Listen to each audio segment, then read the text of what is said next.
하나님의 평화가 말씀을 듣는 우리 가운데 함께 하시길 빕니다. 오늘은 성령 강림 후 두 번째 주일입니다. 가족 예배를 드립니다. 지난 주일 예배 시간에 몹시 소란스러운 소리를 들으셨죠? 2층에서 뭘 하는데 저렇게 소란스러운가 궁금했는데 우리 색동 카페에서 들을 수가 있었습니다. 교회 학교에서 신약 성경 골든벨을 했습니다. 처음에는 꽤 여럿이 판을 벌인 듯 했습니다. 시우가 나왔네. 깜짝 놀랐어요. 그런데 결국 고학년 남학생 3사람의 3파전이었습니다. 그렇게 하나님의 말씀을 두고 신과 흥을 벌인 아이들이 참 귀하게 여겨졌습니다. 애석한 차점자들은 그날 상을 주었고 오늘 1등상 시상식을 하겠습니다. 수상자가 여기 나와 있군요. 저도 그런 시절이 기억에 남습니다. 제가 평창군에 있는 대화감리교회에 다니던 5학년 때였는데 그때 모든 교회가 했죠. 성경 퀴즈 대회를 했습니다. 결국 두 사람이 결승전에 올랐습니다. 남녀 대결이었습니다. 제가 그 남자였죠.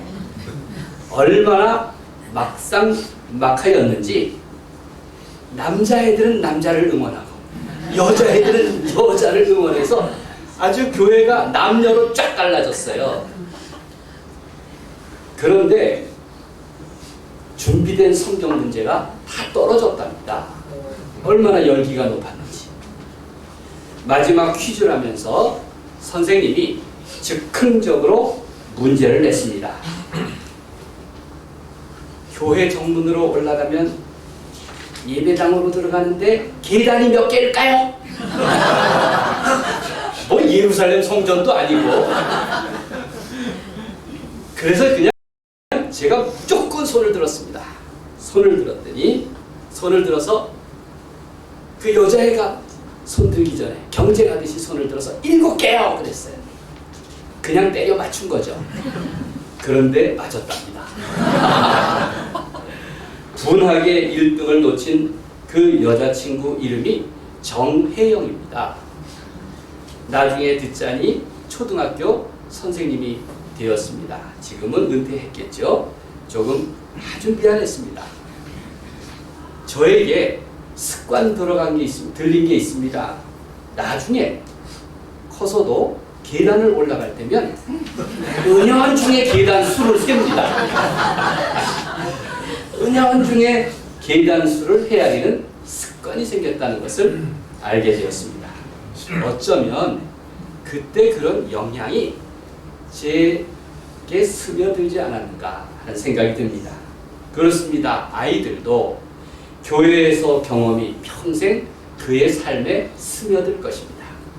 그렇게 열심히 판을 벌려주고 또 칭찬해주고 상을 주고 자랑하고 서로 사랑하면서 그렇게 예수님을 사랑해가는 겁니다.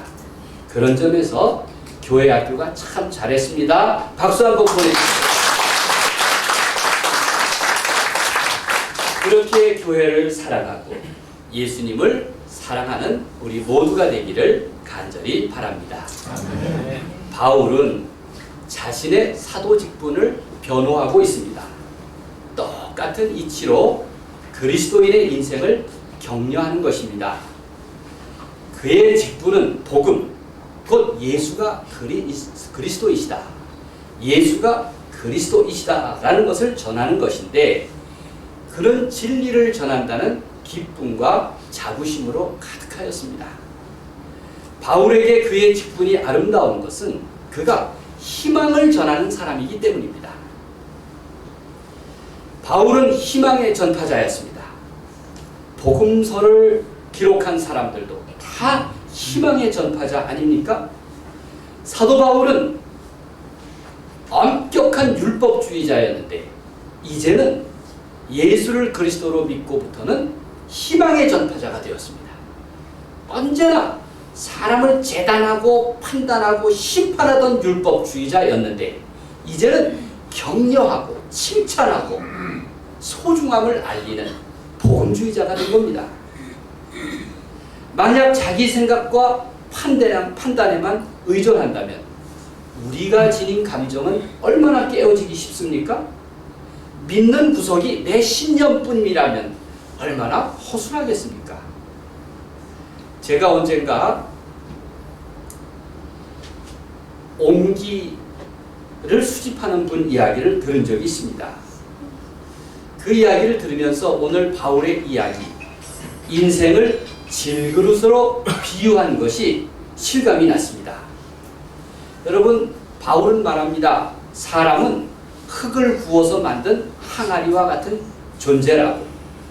그래서 질그릇이 금방 깨어지기 쉬운 것처럼 사람의 감정도 사람의 인생도 쉽게 금이 가고 깨어지기 쉽다고 그렇게 비유를 했습니다. 인간의 약함을 드러내는 아주 적절한 상징입니다. 그 옹기장이 수집하는 분이 이런 얘기를 합니다. 가장 값싸고 서민적인 그릇인 옹기가 오히려 청자나 백자보다 더 높은 가치를 갖고 있다는 겁니다. 왜냐하면 옹기는 너무 쉽게 깨지고 손잡이가 떨어져 나가기 때문에 사람들이 별로 값을 쳐주지 않는답니다. 소중히 여기지 않기 때문에 오래 보존되지도 않는답니다. 쉽게 버리고 다시 바꾸고 부수기 때문에 오래 보존된 옹기가 없다 보니까 청자보다도 백자보다도 더 귀하답니다. 심지어 옹기는 40-50년만 돼도 골동품이 된답니다. 그러나 백자나 청자는 수백 년이 지나야 비로소 인정받는 겁니다. 놀라운 얘기 아닙니까? 역설적입니다. 바울은 깨어지기 쉬운 보잘것없는 질그릇 같은 인간을 향해서 격려하고 있는 것입니다. 비록 우리는 질그릇처럼 연약하지만 그 능력은 우리 자신이 아니라 하나님께 달려있다. 하나님께 달려있다는 것입니다. 7절 말씀을 함께 읽겠습니다. 우리가 이 보배를 시작. 우리가 이 보배를 질그릇에 가졌으니 이는 심히 큰 능력은 하나님께 있고 우리에게 있지 아니함을 알게 하려 함이라. 삶의 한계 상황, 또 위기와 위협, 고난과 아픔 속에서도 우리가 자신할 수 있고 당당할 수 있는 이유가 있다는 것입니다. 나는 깨어져서 버림받기 쉬운 질그릇 같지만 그러나 그 안에 보배를 담을 수 있다는 것입니다. 그 보배가 무엇입니까? 바로 예수 그리스도에 대한 믿음과 사랑입니다.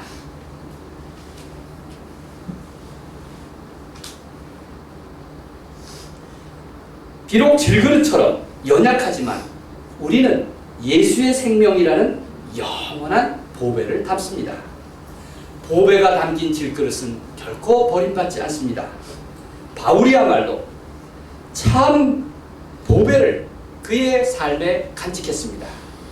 그의 몸에 간직하고 새긴 예수 그리스도의 죽음과 부활, 그것이 바울에게 있어서 평생 주님을 따르고 섬기고 자랑하게 했던 것입니다.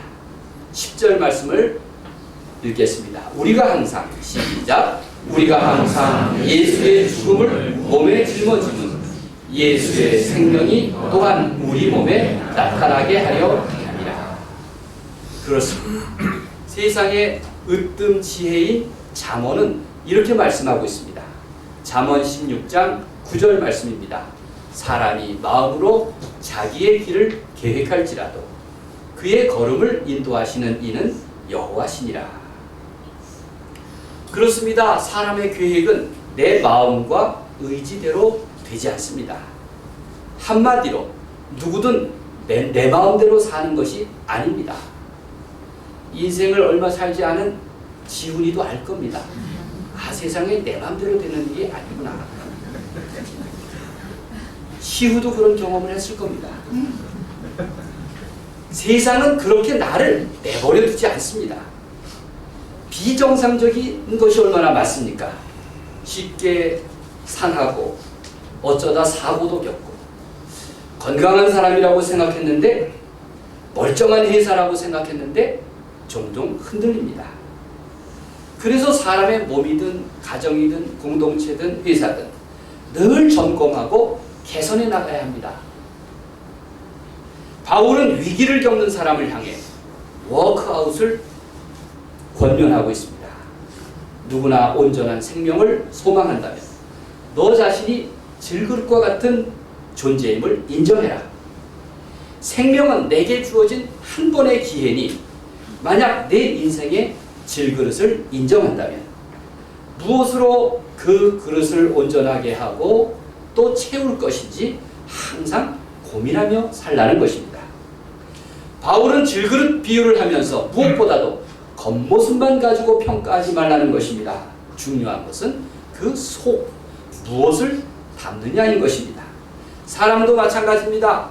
사람은 겉사람과 속사람, 보이는 것과 보이지 않는 것이 있습니다. 누구나 겉만 있지 않습니다. 반드시 속이 존재합니다.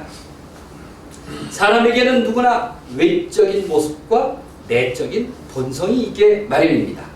겉의 모습이 있다면 속의 모습도 있습니다. 성경의 표현대로 하면 낡아지는 겉사람과 새로워지는 속사람을 의미합니다. 성경은 이렇게 말씀하십니다. 그러므로 눈앞에 보이는 것에 속지 말아라.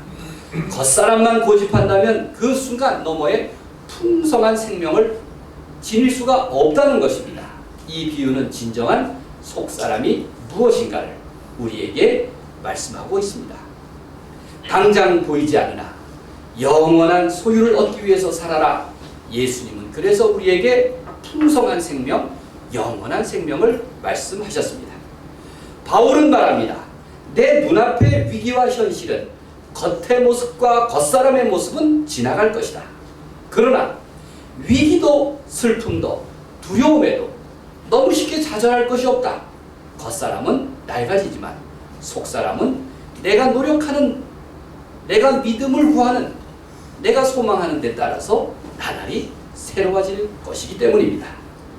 여러분은 그런 속사람의 모습을 사모하기를 바랍니다. 속사람의 부요함을 소망하기를 바랍니다. 질그릇에 보배를 담은 그리스도인으로서 충만한 부요한 그리스도인의 마음을 여러분의 질그릇에 가득 품어내시기를 간절히 바랍니다. 마를르 모간이라는 호주의 의사가 있습니다. 그는 무탄트라는 책에서 이렇게 충고합니다. 평생을 사는 동안에 우리가 누구이며 우리가 영원한 본질을 발견하는 데에는 그것을 찾기 위해서 투자하는 시간은 너무나 적다고, 실제로 소비하는 시간은 너무나 적다고 그렇게 말합니다. 그렇습니다. 우리는 내 겉사람을 위해서는 늘 애쓰면서도 속사람을 위해서는 너무 소홀히 여긴다는 이야기 아니겠습니까?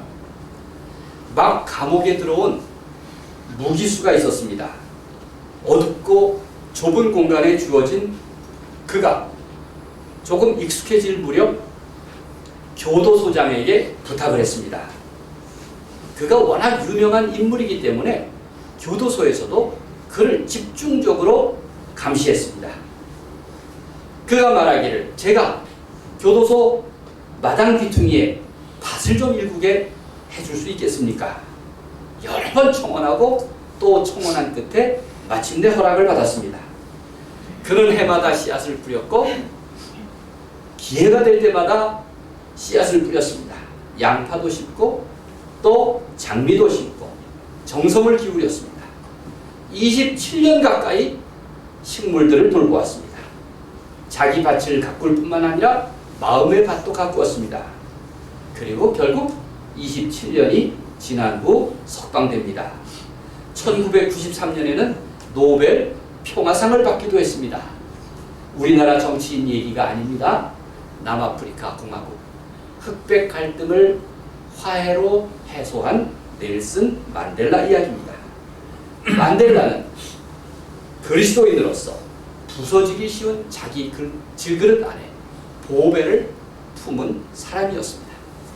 하나님은 우리가 예수 그리스도의 부요하고 풍성한 은총을 누리기를 원하십니다. 그러니 내 안에 보물을 채우기를 소망하십시오. 보물은 무엇입니까? 바로 예수 그리스도. 예수 그리스도 안에 참 생명이 있습니다. 풍성한 생명, 영원한 생명이 있습니다. 바울은 그것을 증거하기 위해서 평생 애쓴 삶의 본보기입니다. 그 역시 자주 도전을 받았고 박해를 받았고 죽음의 위협을 받았습니다. 마치 금이 가고 부서지기 쉬운 질그릇과 같은 모습이 바울 그 자신이었습니다. 그러나 그는 당당히 말합니다. 나는 낙심하지 않는다. 나는 낙심하지 않는다. 그는 희망의 전파자예요. 그리고 그 희망의 꽃씨들이 우리들에게 뿌려져서 우리도 예수 그리스도를 내 삶의 보배로 받아들이고 그 음성을 들으며 살아가고 있습니다. 사랑하는 여러분, 바울처럼 담대하게 예수 그리스도가 내 삶의 보물임을 증거하십시오. 그리고 예수 그리스도를 다시 살리신 분이 내 삶을 고치시고 살리시고 나와 함께 하실 것을 고백하시기를 바랍니다. 내가 마주한 현실이 전부가 아닙니다. 눈에 보이는 현상 넘어 보이지 않는 것이 있습니다. 어려움을 겪는 것이 현상일 뿐 본질은 아닙니다. 바울은 묻습니다. 거짓 생명, 썩을 생명, 사라질 생명을 택할 것입니까? 아니면 참 생명, 진실한 생명, 영원한 생명을 택할 것입니까? 예수 그리스도 안에 풍성한 생명, 영원한 생명이 있습니다. 예수님은 무엇과도 바꿀 수 없는 최고의 보물이고 내 인생의 부요한 선물입니다. 오늘 가족 예배인데 우리 어린이들과 청소년들, 어른들 모두가 예수 그리스도를 깊이 이해하고 그렇게 뜨겁게 살아가기를 바랍니다. 아멘. 하나님의 은총이 나로 하여금 참 생명을 사랑하고 내 질그릇 안에 부요한 보물을 채우시기를 우리 주님의 이름으로 간절히 축원드립니다. 아멘.